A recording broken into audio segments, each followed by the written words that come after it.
mga hinigugma namo nga mga kaigsunan o mga pinalangga namo nga mga kaigalaan, happy Sabbath. Malipayon kami nga makiguban na usab kaninyo nining atong ika-13 nga suhito, how shall we wait? Sa dili pa magsugod kita sa pag-ampo. Amahan nga balaan, among gidapit ang imong presensya ug ang imong balaang espiritu nga magahatag ka namo kaalam nga langit nun. Padalangini ang among pagatunan karon nga mahimo kaning kabahin sa among espirituhanon nga pagtubo sa ngalan ni Hesus. Amen. Tiya mga higala atong pagahisgutan ang uluhan nga how shall we wait, lesson number 13. Ang atong memory text makita sa Romans 12:11-13. Sa buluhaton, dili kamo magtapol. Mainiton sa espiritu nga mag-alagad sa Ginoo. Malipayon sa paglaom, mainiton sa kagulanan nga magpadayon sa pag-ampo. 13, nga manag-amot sa mga kinahanglan sa mga balaan. Magma-abi-abihon. Salamat.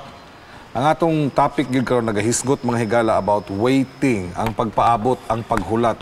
O nasayod ta nga kamo tingali pastor, Ma'am Pinky, nakabalog yun ko nga kamong tanan nakaagi na gyud aning paghulat. O dili gyud lalim ang maghulat. Laay kayo. Pastilan ang maghulat. Di gyud bisag kinsa tingali nga tawo, wala gyud tawo nga ganahan maghulat. Kanang kapoy mga kaya na maghulat. Labi pa kung nakigidalian nga, si kaghulat nga wa magdali. Laay gyud gaya na siya. Naapoy sinultian nga mas maayo pang ikaw hulaton kaysa ikaw maghulat.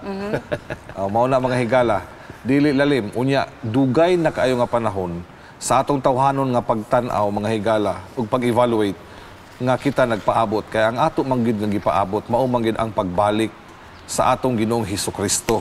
Mao na nga atong gipaabot sa dugay na kaayo nga panahon mga higala. Unya ang uban gilaay, ang uban nabugnaw, ang uban ni undang tungod kay wala na sila kaagwanta sa paghulat. Unsa man gid ay unsaon man gid ay nato ni paghulat. Ma'am Pinky og Pastor Asoy, ug dinhi sa atong leksyon mga higala, ato kaning makuhaan og makutlo nga ang paghulat di ay inantigo. Na ay sa atong key-text lang daan. Ate Pings, di ba imong gibasa sa Bisaya ganina? Ang una yung gi-mention nga dili magtapol. Kanang text lang daan sa atong memory text sa Romans 12:11-13. Outline na daan sa atong lesson kung imong tan-awon mga higala mo kaigsunan, di ba? Dili magtapol, magpabilin nga makugihon unya mag-alagad sa Ginoo, malipayon nga nagdala og paglaom na sa atong lesson, di ba? Unya mapailubon og may nampuon ngadto sa Ginoo, unya mupahat ngadto sa ubang mga tao sa paginahanglan. Mao nay basic gyud kaayo nga maghulat kita, nagpasabot diha, nag-ingon din sa itong lesson. Gusto na ko basahan, Pastor Gingging. Sige, palihog. Ngayon siya din, God has placed in their hands, invest talents and money in God's cause, respect the true character of the loving God, and care for the least of this. So, samtang di ay kita magahulat, mga kaigsuunan, kinahanglan kita mo invest sa atong mga talento o sa atong mga salapi alang sa buluhaton sa Dios. Mo na usa sa pinakapaagi nga epektibo kayo atong paghulat kay kung magsige taghulat o atong trabaho perting laaya ang atong pagpangalagad. Mauna mga higala, ang pagpaabot ay dili kay maglingkod nga walay gitrabaho. Kay abuton kagid sa kamingaw, kalaay ug undang basta wala kay buhaton. Pero sa kontrary, ang giingon di sa atong leksyon mga higala, mao ang inubanan sa pagbuhat. Invest ang gigamit mga higala sa atong leksyon ug kang Pastor Asoy dinhi pod sa Matthew chapter 24 sa sugod sa verse 36 hangtod sa chapter 25 verse 46 naghisgot man ni about sa second coming ni Kristo ug unsa ang natong buhaton. Ni adire gilista nako ang mga butang ako nakaplagan. Number 1, kinahanglan nga masayran nimo ang kapanahunan, ma'am. Ikaduha, keep watch, magbantay. No? Bantay kanunay. Oh, magbantay kanunay. Oh. Magampo kanunay. Mao ba na, no? Oh, magampo. Unsa man tuod hisgutan nato na gamay. Unsa man di tuod ng watching and praying. Watching unto prayer. Oh, so mas mayo. Watching murag tan-aw ka ba nagbantay kag kanus ana gid pero magbantay lagi ka kinahanglan nga naa po kay gihimo. Nganong magbantay man, Pastor Asoy? Tingali tungod kay ang atong pagpaabot sa Ginoong Hesukristo, moabot siya Dili naman kay Ciara, naman po'y kaaway. Maunang magbantay siguro ta, Pastor? Oh, kaya na may false coming. Okay. Nga dili si Jesus ang moabot kundi dili ang Kung imo bitong gamiton ang illustration sa atong nasod karon, grabe ang kumpanya sa anti-drugs, di ba? Labi na gyud sa atong PNP chief si De La Rosa, Bato De La Rosa. Grabe ang threat sa ilang kinabuhi, pero matud pa niya, determinado gid sila nga padayunon gid nila ang kausa sa pagwala sa droga, pero di siya kumpiyansa. Di pud siya magkumpiyansa kay naa may threat. So bisan og determinado sila nga buhaton kauban sa presidente nga buhaton gyud ang ilang misyon nga maka-accomplish, matud pa niya dili pud kumpiyansa kay nasayod siya nga naay unsa, naay kaaway nga musulay og kuha silang kinabuhi. Sa atong kinabuhi nga espirituhan pasugingking inaana gyud ang application. Magbantay ta mintas naatay bulaton, bantayan po nato kay ang kaaway nga maong yawa naningkamot pod nga mapukan ta sa atong pag-alagad.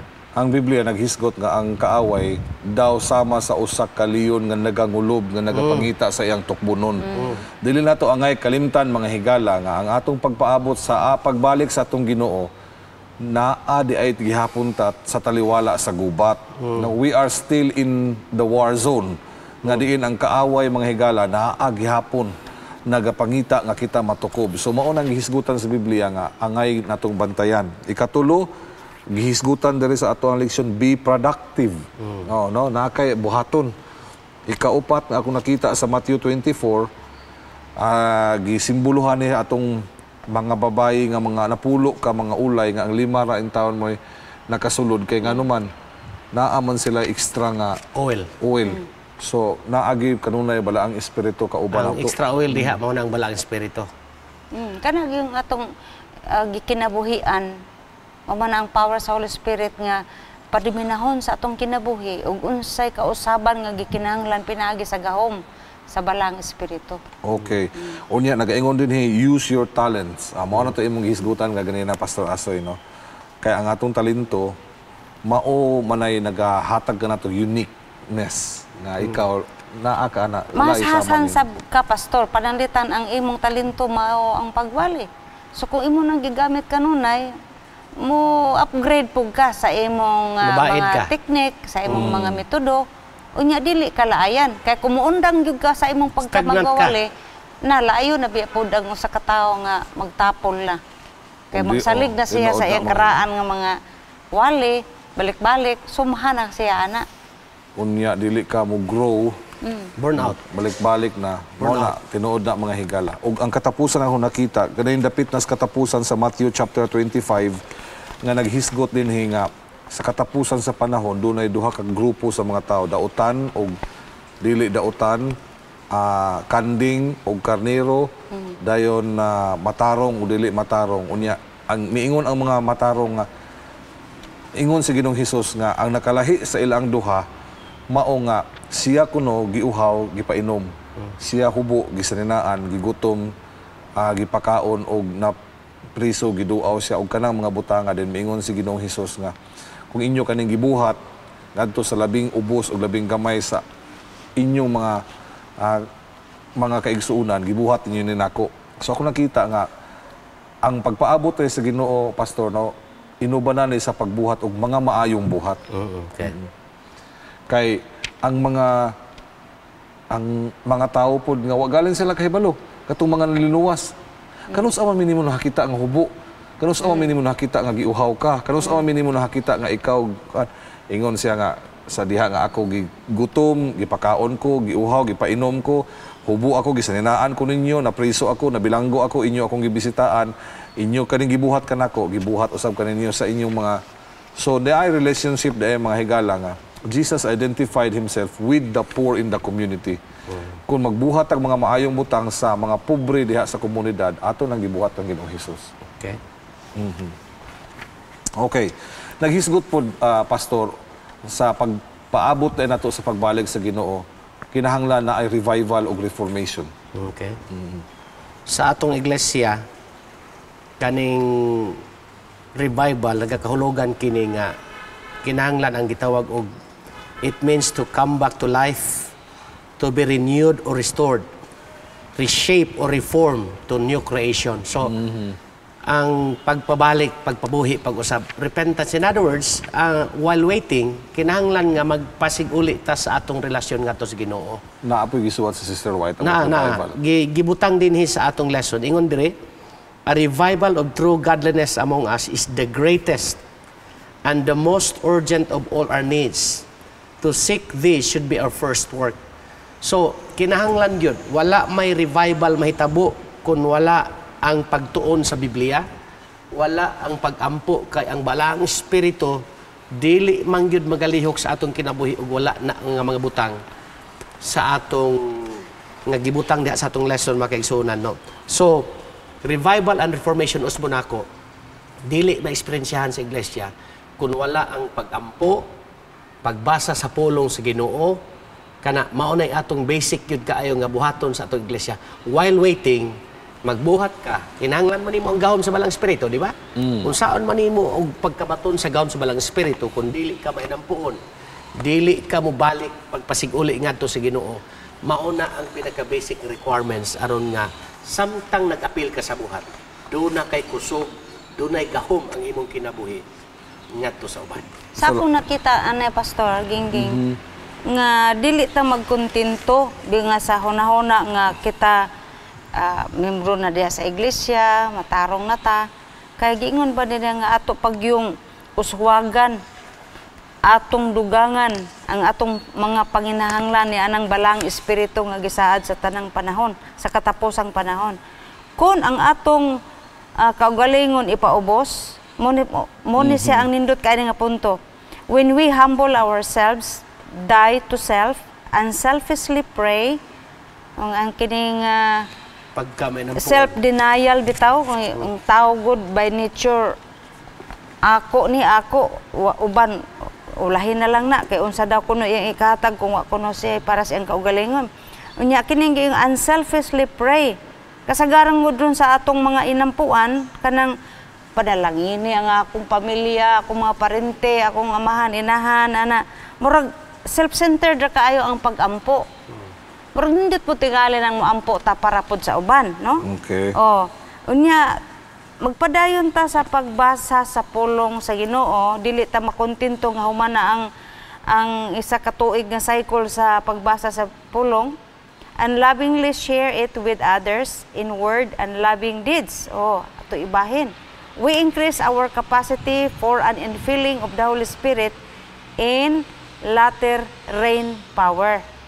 Oh, so gisangkapan kita dinhi nga murag dili lang pud kaayo hawa ang atong pagkinabuhi ingon nga nagpaabot sa pagbalik sa Ginoo. Mao ni ang kanang imong gibasa karon ma'am, yung mga points nga imong gi-share nato karon, mao ni siguro ang process nga gihisgutan ni Pastor Asoy ganina nga katong reshaping ba, forming into a new creation. Mao na siya, no? Humility, ourselves, die to self, praying, no? Study God's Word, sharing with others. Mauna siya ang mga kuan nga pamaagi, mga higala. Pero di nato ni mahimo kung sa atong kasing-kasing wala gyud diha ang balaang espiritu. Balik ta sa issue katong hinumdum ka sa atong previous nga lesson sa Gingging. Okay. Katong napulo ka mga babaeng ulay. Katong lima ato unsa man to? Buang-buang. Naa sila extra. Ang rason nga gitawag sila mga wise virgins tungod kay naa sila extra nga oil sa ilang lamparahan, di ba? Nagrepresentar man to sa balang espiritu. In other words, kining mga butang nga mabatnan lamang nato ang gahom sa balang espiritu. Kung kining nga mga butang nga gi-enumerate ganina na Pinky, basa sa Biblia, pagka may nampuon kanunay, pagtabang sa buhat, kana nga mga butang maunay magkapabili nimo nga lig-on sa imong pag-alagad ngadto sa Ginoo. Okay, dili man ka stagnant. Dili man kalahutay wala gyud ni. Mao gini ang basic sa Kristohanon. So man ang ingon diha nga revival and reformation while we wait. Samtang kita magahulat. Mao na mga higala, no? Dili man ka maka-initiate og revival o reformation sa diha ang uban mingon nga unya ra ko mag-revival o reformation, pastor. Inig balik na gid ang Ginoo. Dili na mahitabo mga higala kay ang giingon sa Spirit of Prophecy, you must first be a saint on earth before you can be a saint in heaven. Kaning revival o reformation mga higala, mao ni ang proseso nga atong ginabag-o, atong limpyuhan ang atong kaugalingon or mahimutang angayan nga citizen dito sa langitong puloy-anan. Unya og ayha ra ka magdali-dali og revival og reformation sa diha nga makita na nimo nga si Jesus mobalik, murag di na tinuod nga revival og reformation. Wala na mahitabo matud pa ni Ellen G. White. Wala na transformation nga mahitabo sa second coming of Christ. Ang reformasyon gikinahanglan magsugod karon daan. Mao na ang gipakita kaganina sa gihisgutan nato nimo ni Pastor Asoy og ni Ma'am Pinky katong 5 ka ulay nga matarong og 5 ka buang-buang gitawag sila og foolish tungod kay naghunahuna lagi sila ana nga ini na nagbalik wala sila extra nga reserve pagbalik inigdana ang pamanhonon pwede ra man ka makapalit sa gawas. So mao gi ilang gibuhat mga higala nga nagmalit sila og kanang lana o nakapalit pud sila. Kaya naman po yung mamaligya diya sa gawas mga kaigalaan og lana. Pero ulahin na. Mini nga lana, dili nga klase kay pagpanuktok nila, tinuod gasiga ang ilang mga suga. Tinuod na aslay lana sa ilang mga suga. Pero ang giingon dito sa Tagbalay, wala ko makailakan ninyo. Sa ato pa mga higala, sa katapusang mga panahon, dili ka makaimbento og lana. Makapalit kas gawas, kay daghang baligya, pero dili na mao nga lana. Mao na nga ako isulti mga higala kaninyo. Dili na mao nga lana. Mao na nga bantayanan. Ang nakahimo nga wise sa 5 mga kaigalaan kay at all times naa sila naa sila atong lana. No, bisag natulog sila or nagmata sila, nasayod sila nga naa sila lana nga magsiga ilang suga hangtod nga mobalik ang pamanhonon. Nakoy sugyot anig dugang ba nga muraog. Nakita nako ang refining process parehaan ang maghimo kag bulyon sa bulawan.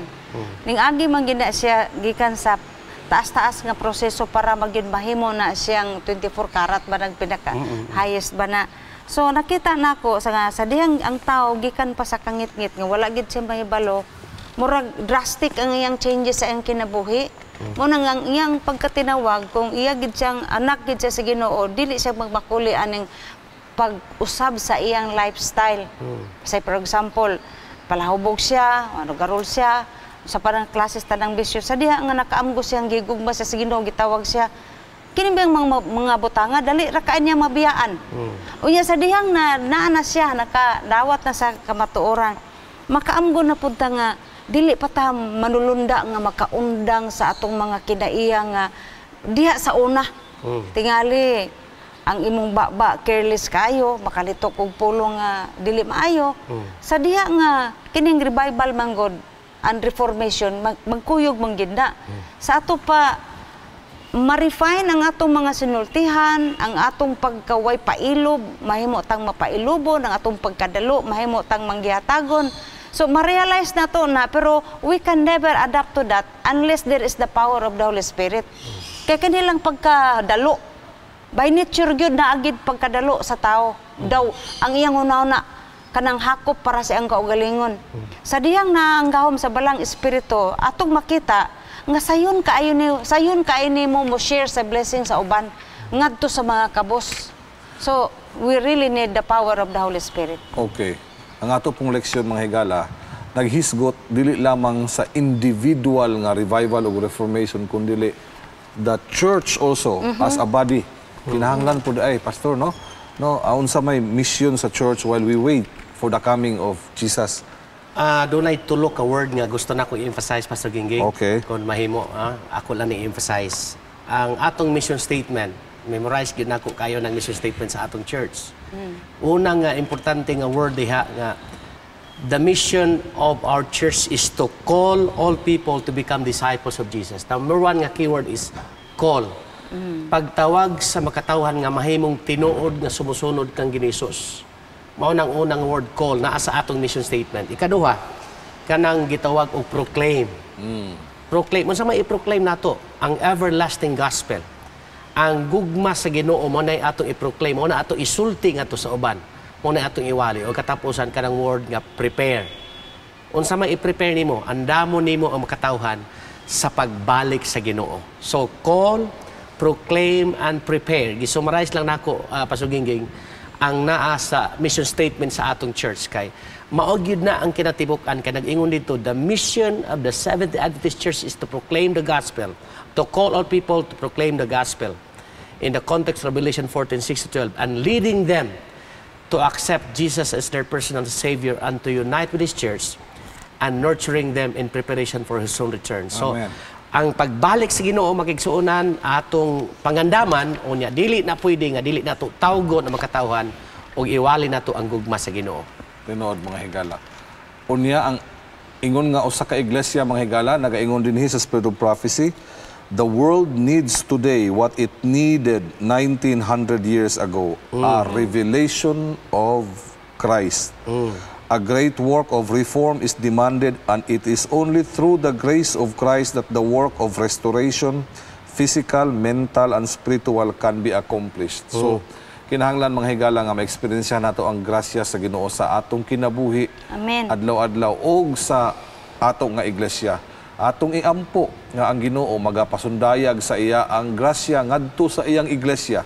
Mabitaw nga naatay gitawag og 777 nga prayer habit nga purposely magampo ang tibuok nga mga kaigsuonan ana nga orasa nga pangayoon ang balang espiritu nga magabuhat sa iyang buluhaton sa matag usa ka membro.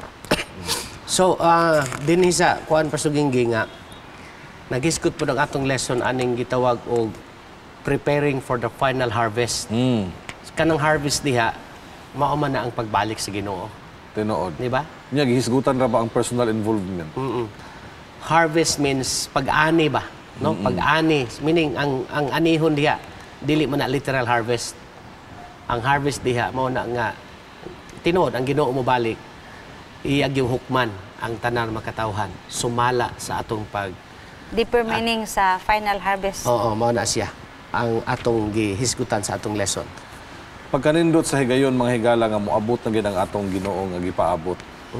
Nindot kayo ang hulagway mga higala sa New Jerusalem nga iyang ipakita kanato kontra sa Babylon nga ginahimo nga iglesia ni Satanas.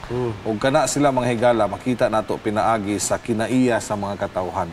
Gani sa summary naghisgot ang Spirit of Prophecy nga nagaingon, if we would humble ourselves before God and be kind and courteous and tender-hearted and pitiful, there would be 100 conversions to the truth where now there is only one. Makita nimo mga higala nga ang challenge gid nato ma-internalize ang mensahe. Dili man ta hingpit kay kita mga tao selfish by nature, dalo man gyud. Pero niya mga higala kinahanglan ta sa grasya sa Ginoo. Og sa diha nga ang grasya sa Ginoo pinaagi siyang balang espiritu naa sa imo og sa akong kasing-kasing, magahimo kani siya gahom sa pag-usab kanato og ang atong kinabuhi mahimong mensahe sa tibuok nga kalibutan. Amen. Nga lang ko'y gustong basahon sa katapusan, Pastor Gingging. Ingon siya dinhi, he expects members of his church to preach and live the whole gospel. So, nag-expect yun ang Ginoo. Ingon diha, to invest ourselves and our resources in His work, to love and respect and care for people, and to open our lives for the Holy Spirit in His fullness. That's a witness that all the arguments in the world can nullify. So, kita tanan mo apil sa buhat, mo apil sa mission sa atong iglesia, o ni ablihan, maabli ang atong kinabuhi, alang sa unsaman, sa paglihok sa balang espiritu sa atong kinabuhi, o daghan o niya ang mga hamiling kalag. Amen. Makabaton sa kaluwasan. Ako mismo, gusto gyud ko, Ate Pings, nga mabalik ng Ginoo. Bisan, Pasugingig. mahimo pa lang, Nag-ampo gyud karon ko nga, dayon. kung mahimo gyud unta mo balik ng Ginoo sa dili madugay. Para maundang ang tanan nga Aron kabuhian, tining tanan mga problema. kasakit, mga kagulanan, mahumana, mamauli na ta. Naman po uban Sa langit nga moingon giandan nga, sa Ginoo. mahintag mo balik ng Ginoo karon dayon, impas ta ng utang. Lahi mo na. Oh. Mga kaigsunan, daghang salamat sa inyong pagsunod. Nining atong program nga takna sa pagtuon, sa dili pa nato tapuson dunay pinasahi nga musical rendition nga giandam alang kanatong tanan.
Ginoong Dios nining taknaa dili gyud matukib ang among kalipay sa pagdaig sa pagpasalamat kanimo. Salamat sa kalampusan sa among pag-review sa lesson.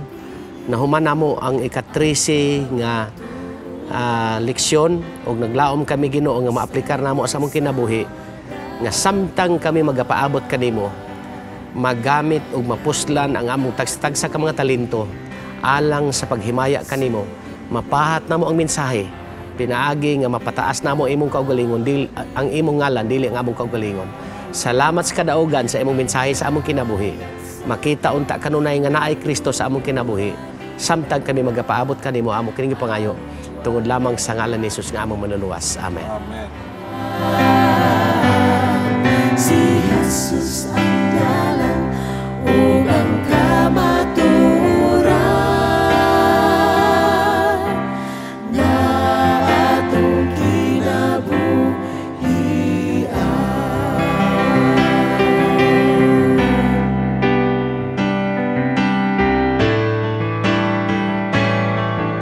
Ang katungdanan mo karon himuana kahayag kinabuhi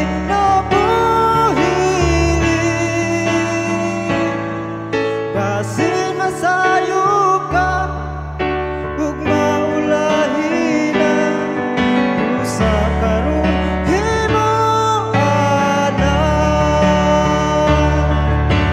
Kahayag sa kamaturan ibaguan aron walay mahisaan. Si Jesus ang dalan ug ang kamaturan nga atong kinabuhian.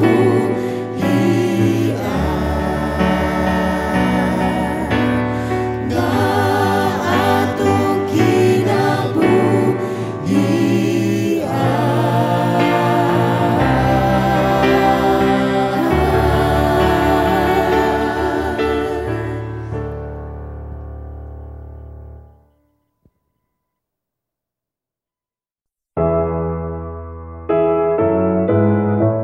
Takna sa Pagtuon would like to thank Engineer and Mrs. Jose Caballero. Thank you for being our ministry partner in sharing love, changing lives. If you have been blessed by this program, share hope and help us continue to bring hope everywhere. Send your donations to South Philippine Union Conference through any of the bank details shown here.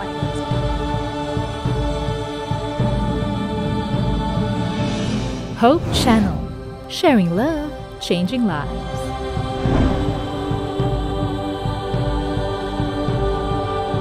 To me, the joy, which money cannot buy. and very hospitable, and most of all, big part of your operation. Dynamic Living returns with new episodes now on Mondays 6 to 7 p.m. Dynamic Living, the Total You on Mondays.